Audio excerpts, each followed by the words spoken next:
Hello and welcome. This is Rooflemonger, my friends.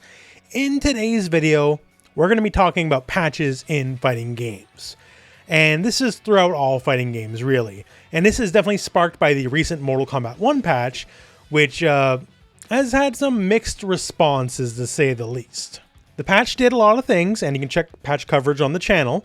But one of the main goals was to nerf Cyrax, as the game was sort of devolving into Cyrax and friends, right? And here's some footage from East Coast Throwdown, where you can see a lot of Cyrax fun.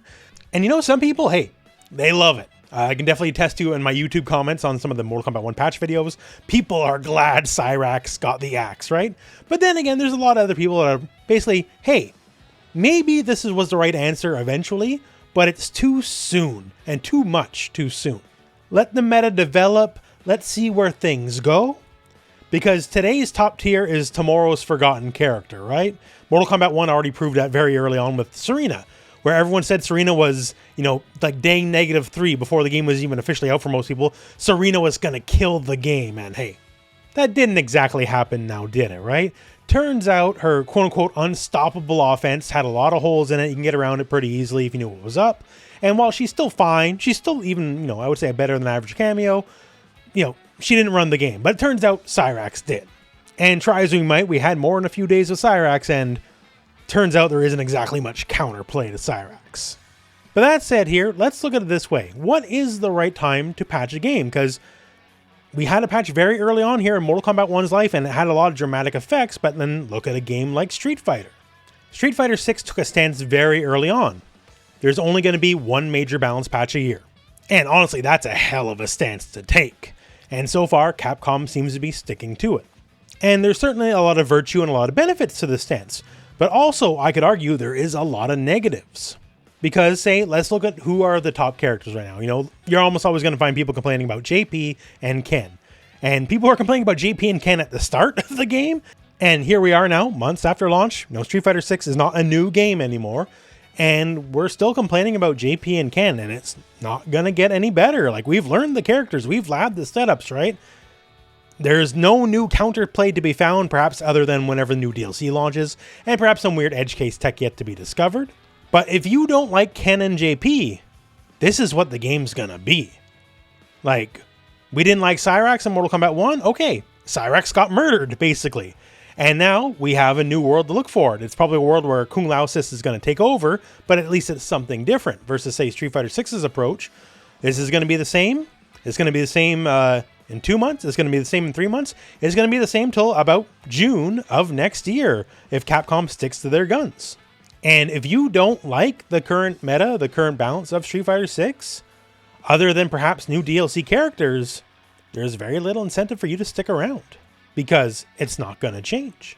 Now, compared to, say, Mortal Kombat, you invested a lot of time in learning all your Cyrax setups. You invested a lot of time in learning all your Cyrax combos, all the dirty, just grimy stuff you could do with the assist. And now, well, you could still technically do it all. It still exists, right? You're going to be doing less damage. Your general pressure of Cyrax copter is not going to work out the same way it did, right? You're not going to be able to play the way you liked to play. Your playstyle is effectively dead now.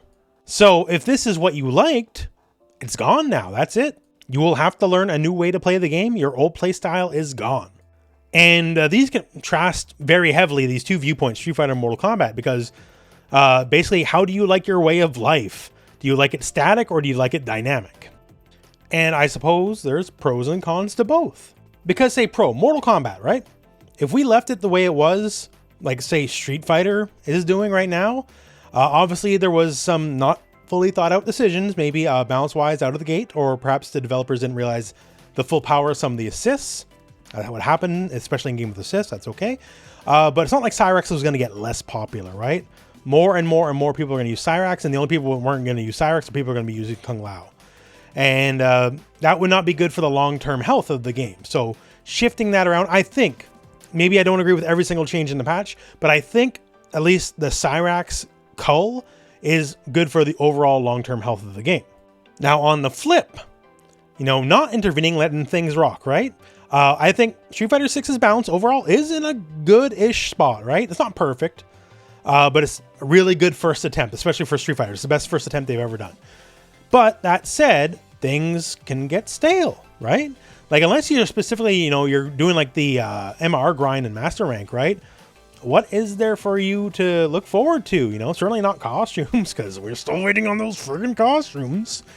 And the meta can stale out a little bit. Like, on my Mortal Kombat 1 videos and some of the Tekken videos I've done recently with the beta and all that, right? I see a lot of comments. People are like, I'm checking out Mortal Kombat, I'm checking Tekken out and all that kind of stuff because I'm bored of where Street Fighter is right now.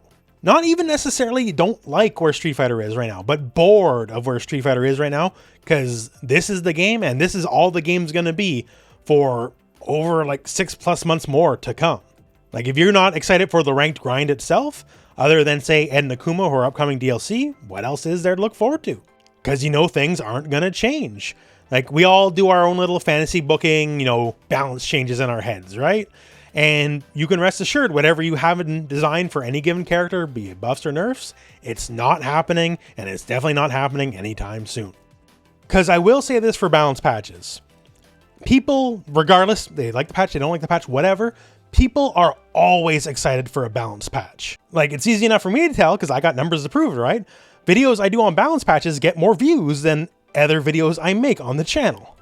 If you left the game for whatever reason, here's an excuse to return, right? Either try out a character you like that got better, lab new scenarios, try out matchups, how they change. Learning and figuring stuff out is one of the best parts of a fighting game. So when a balance patch happens, it's basically, a whole new world to play around with, a whole new set of toys to work with. Now, whether or not that patch is good or not, that is in the eye of the beholder, but generally the longer you wait for a patch, the better that patch will be, because you'll be more informed, more ideas of what's good, what's bad, what needs to go up, what needs to go down, all that kind of stuff. So now we kind of come around to, the title of the video, what's the right amount of patches for a fighting game, right? Because Mortal Kombat's a really good example of both the good and bad end. So right now we did have one early on in life, but we have all of Mortal Kombat X and Mortal Kombat 11 to look at. Mortal Kombat X was rotten with balance patches, non-stop, right? It was one of the biggest complaints about the game is you couldn't even get used to a meta before it would just wildly shift. Like, it seemed like almost every couple weeks, once a month, you'd get new, like, massive altering balance patches. And conversely, Mortal Kombat 11, the exact opposite problem, because they took the complaints about Mortal Kombat X to heart, and Mortal Kombat 1 barely had any balance patches of any consequence. Not only was there not many balance patches, the balance patches that were there did not change up too much other than bug fixes and small tweaks to characters.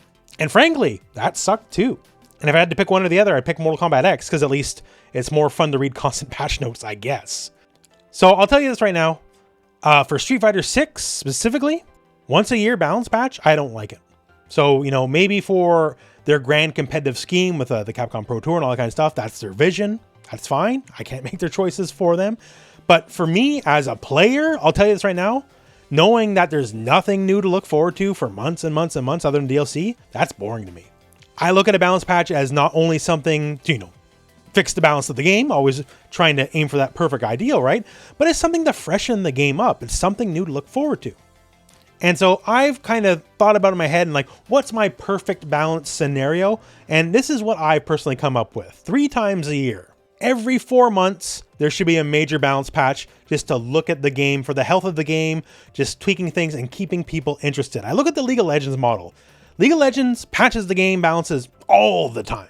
It's constant. Like, I'm not sure the number, but it's even sometimes like every couple of weeks, right? And I would never want that for a fighting game every couple of weeks. But the one thing it does, obviously, people who overperform, you tweak them down. People who underperform, you tweak them up, all that kind of stuff, right? People's interest is always there. Like, I have friends who play League of Legends and they talk about the patches all the time, right? That keeps player engagement super high because there's always something to talk about. There's always something new. And I think that's a big part of what a balance patch offers is it's always something to keep people engaged.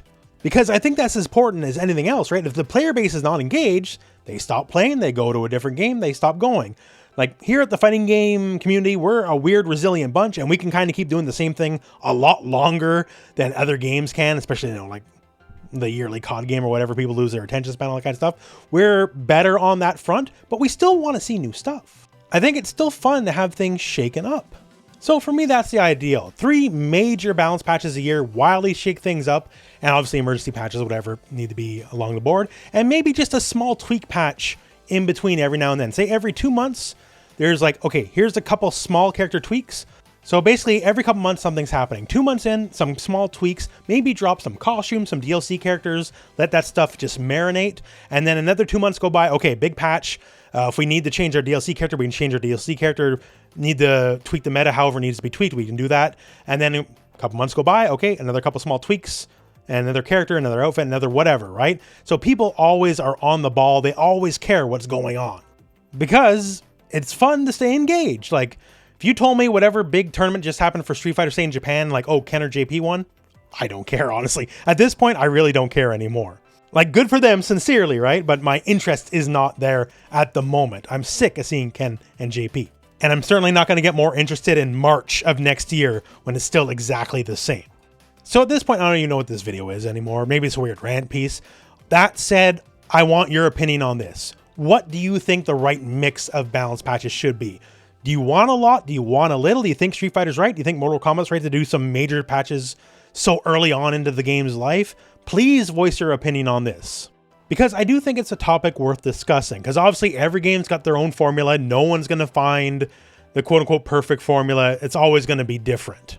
Like, I'll always err on the side of more rather than less just because it's fun for me. I like figuring stuff out. I like labbing stuff. I like figuring out new matchup stuff. And I like always having new interactions to work with. But hey, that's just me. And I know you guys got different opinions. So once again, hey, just please post them in the comments below. Let everyone know what's up.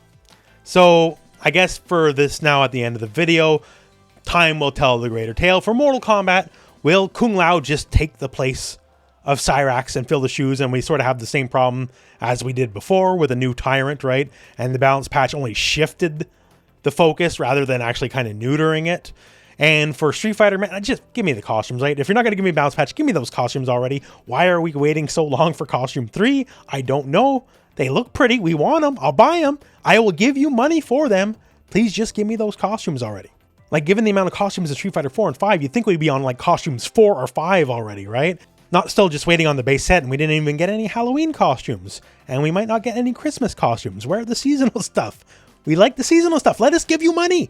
Okay, now I'm driving myself crazy, so this is where we'll end the video. So thank you very much for watching. Hope this video has found you well, and go out and play some fighting games.